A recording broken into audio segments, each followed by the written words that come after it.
Selamat pagi semuanya, perkenalkan nama saya Dionysius Dinalta Sucipto Halawa, MPM 2429081023. Di sini saya akan membahas tentang manajemen sumber daya manusia. Pertama-tama kita harus tahu dulu apa pengertian manajemen sumber daya manusia.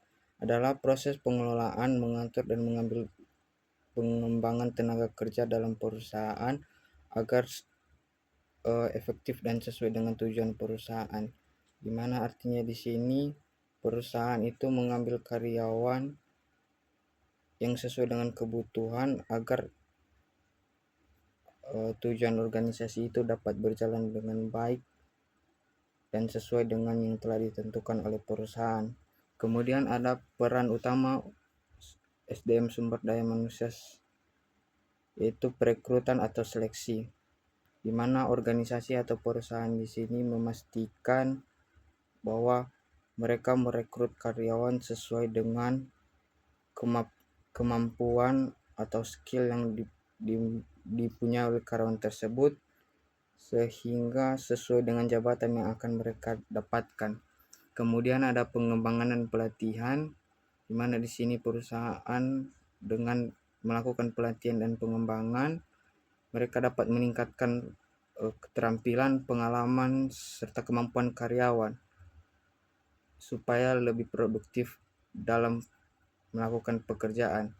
Kemudian ada manajemen kinerja, di mana perusahaan memberikan karyawan memberikan umpan balik atau tanggung jawab agar karyawan lebih bisa memegang tanggung jawab dalam perusahaan tersebut.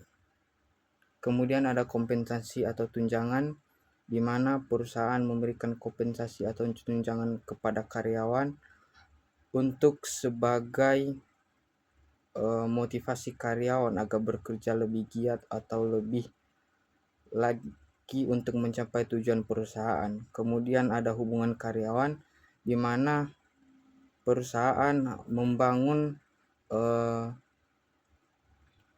lingkungan kerja yang positif dan nyaman supaya karyawan dapat meningkatkan skill dan mampu bertumbuh dalam perusahaan tersebut. Kemudian ada peran strategis, di mana perusahaan mengatur strategi SDM dan strategi bisnis supaya perusahaan itu dapat membangun strategi jangka panjang mereka.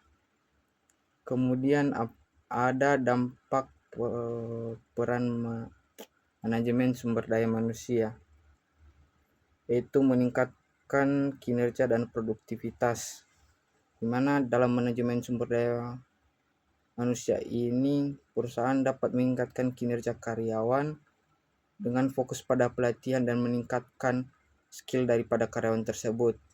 Kemudian pengembangan budaya organisasi, yaitu menciptakan lingkungan kerja yang positif dan mendukung karyawan untuk lebih termotivasi dalam pekerjaan.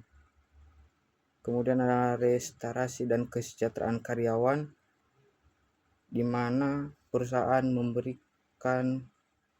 meningkatkan kepuasan karyawan sehingga karyawan lebih stabil dalam perusahaan tersebut.